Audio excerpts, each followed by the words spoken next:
Maybe your child can focus for hours on Legos, but can't remember to put on their shoes. Maybe mornings feel like a marathon of reminders, or every homework session ends in tears. If you've ever wondered, is this just my kid being a kid, or could it be ADHD? You are not alone. Hi, I'm Dr. Mona, a pediatrician and mom, and today we're breaking down one of the most common questions parents ask me: does my child have ADHD? There's a lot of noise online. Some say ADHD is overdiagnosed. Others say it's missed all the time. The truth is, as always on my channel, it's somewhere in the middle. Stick around because next week we're going to talk about what treatment looks like, including when medication is and isn't considered. Let's get into it.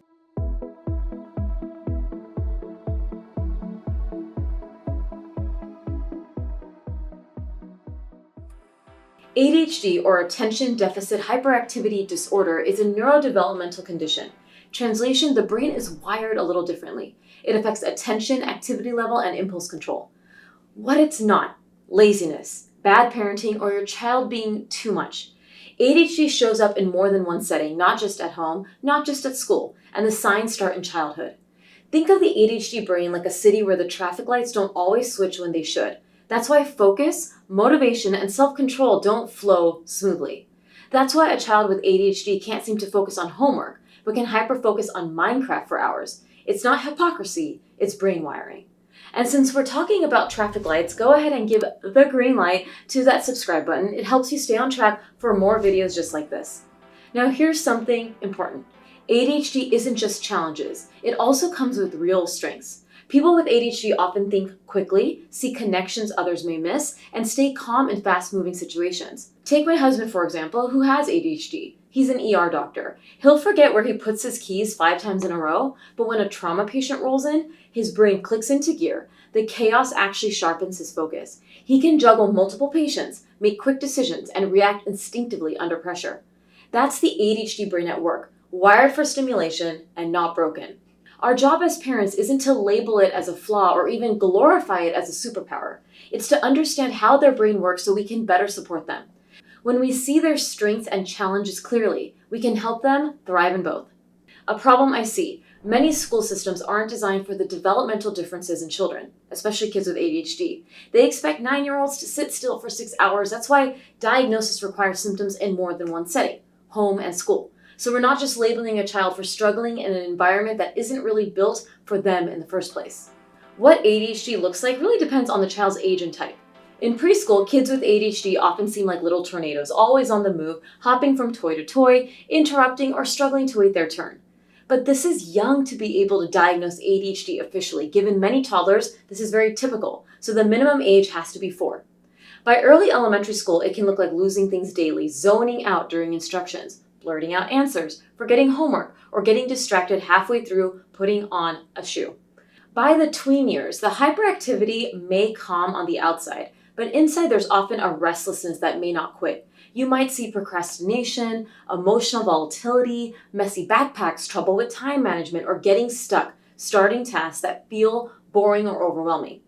Now, ADHD isn't one size fits all. There are 3 main types, and each one can show up differently. Inattentive type. This is actually more common in girls and often overlooked.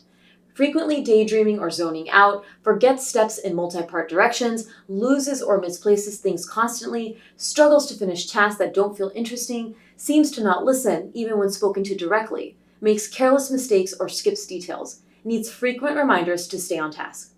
Hyperactive, impulsive type. This is that classic ADHD many people picture. Always moving, fidgeting, or tapping. Interrupts or blurts out answers before questions are done, talks excessively or changes topics quickly, struggles to wait turns or stand in line, acts before thinking, grabs, runs off, or blurts, has trouble playing quietly, and seems driven by a motor. The combined type is a mix of both inattentive and hyperactive impulsivity traits.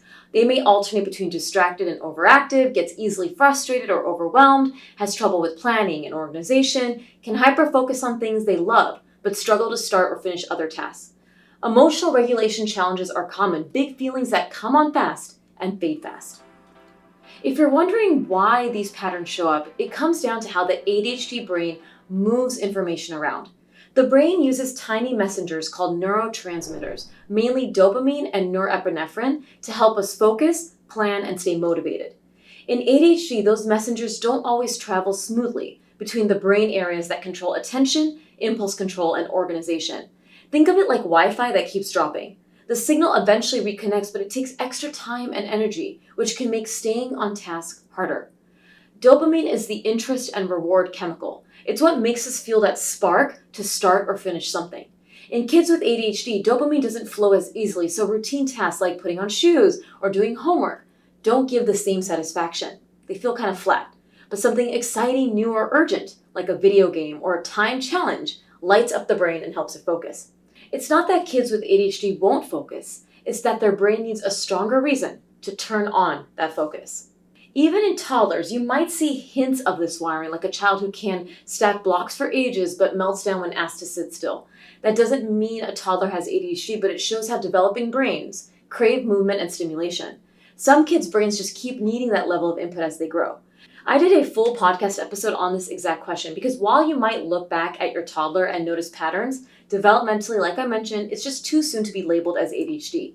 If you want to dive deeper into that, I'll link the episode in the caption so you can check it out after this video. When you understand how this wiring works, it changes how you help your child. Instead of saying try harder, you can ask what would make this more interesting or easier to start. That shift turns frustration into teamwork and helps your child use their brain's strengths instead of fighting against them. And while you're at it, don't forget to subscribe. I share weekly videos that help parents make sense of child behavior without all the noise. So when should you check in with your pediatrician about ADHD? Here's how I usually frame it. If you're seeing these concerns at both home and at school, not just one or the other, that's a sign it's worth looking into. Maybe your child is struggling to complete tasks at home, and the teacher is also noticing big challenges in the classroom. That overlap matters because it shows the patterns aren't limited to one environment. Another red flag is if their safety, learning, or friendships are at risk. For example, maybe they're so impulsive they dart into the street without looking, or they're falling further and further behind in reading, or they're losing friends because their emotions feel too big to handle. When ADHD starts to chip away at daily life in those ways, that's when I want to see them. And I'll add this, sometimes the biggest clue isn't what's happening with your child, but what's happening in the family. If the stress level at home feels through the roof, if mornings, homework, and bedtime have become daily battles and everyone's walking on eggshells, that's also a reason to get support. It's not just about helping the child. It's about helping the whole family function better. For ADHD to be diagnosed, the challenges need to meet a few criteria. They show up in more than one setting. They begin before the age of 12, and they cause real struggles in daily life, whether that's falling behind in school, trouble with friendships, or major stress at home. Diagnosis itself is clinical. There's no blood test or fancy machines. I'm looking at you, some chiropractors. Doctors, psychologists, and psychiatrists use history, observations, and input from both parents and teachers, often with tools like the Vanderbilt or Connor questionnaire. But we also have to rule out other things that can look similar, like anxiety, learning differences, sleep issues, autism, or even vision and hearing problems. Sometimes ADHD is part of a bigger picture, which is why a thoughtful evaluation really matters. And if you found this part helpful, hit subscribe so you don't miss my next video, where I'm going to take you inside what management can look like. The biggest factor in ADHD is genetics. It often runs in families, which is why you might notice echoes of the same patterns in a parent, a sibling, or that uncle who could never sit through a meeting without doodling on the agenda. Research shows that ADHD is highly heritable, meaning the brain wiring is mostly built in, not created by how a child is parented. There are other risk factors that can play a smaller role. Children born prematurely with low birth weight or who had certain prenatal exposures like tobacco, alcohol, or extreme stress during pregnancy may be at higher risk. Early lead exposure and traumatic brain injury can also contribute in rare cases. But even then, these are just pieces of the puzzle, not causes on their own. And here's the most important thing for parents to know. ADHD is not something you caused. It's not from letting them watch TV as a toddler, giving sugar, or not using the right discipline method. Kids don't choose ADHD and parents don't create it. It's simply how the brain develops. Now that being said, in video 2, we'll go over some environmental strategies that can support the child who has ADHD. Let's clear up a few of the biggest myths I hear over and over again. The first one, sugar causes ADHD. Do some kids get a little wild at a birthday party after cupcakes and juice? Of course, but that's the short-term sugar rush, not a neurodevelopmental condition, and research supports this.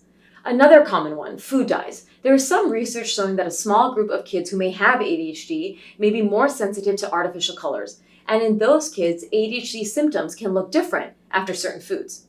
But food dyes don't cause ADHD. If they did, every child eating a handful of rainbow cereal would meet criteria. Watch my video here for more on this topic. And finally, the one I hear far too often, girls don't get ADHD. They absolutely do. They just tend to show it differently. Instead of bouncing off the walls, many girls are more likely to drift into daydreams or that inattentive ADHD. Because they're not disruptive, their challenges can fly under the radar for years, and many aren't diagnosed until middle school, high school, or even adulthood. And here's a fun fact. Hormones can affect ADHD symptoms. An estrogen levels change during puberty, periods, pregnancy, or menopause, attention and regulation can shift too. For many girls, that hormonal shift in puberty is actually when symptoms first become more noticeable. So here's the bottom line. ADHD is common, it's manageable, and it does not define your child's potential. The earlier we recognize it, the sooner we can put the right supports in place, and that can change the game, not just for school, not just in your home, but for friendships and their confidence. In the next video, I'm going to be talking about behavioral management, and in video number 3, I'll be going over medication. So make sure you're subscribed, and please share this video with another parent who might need the same education today. Stay well, and I'll see you all next time.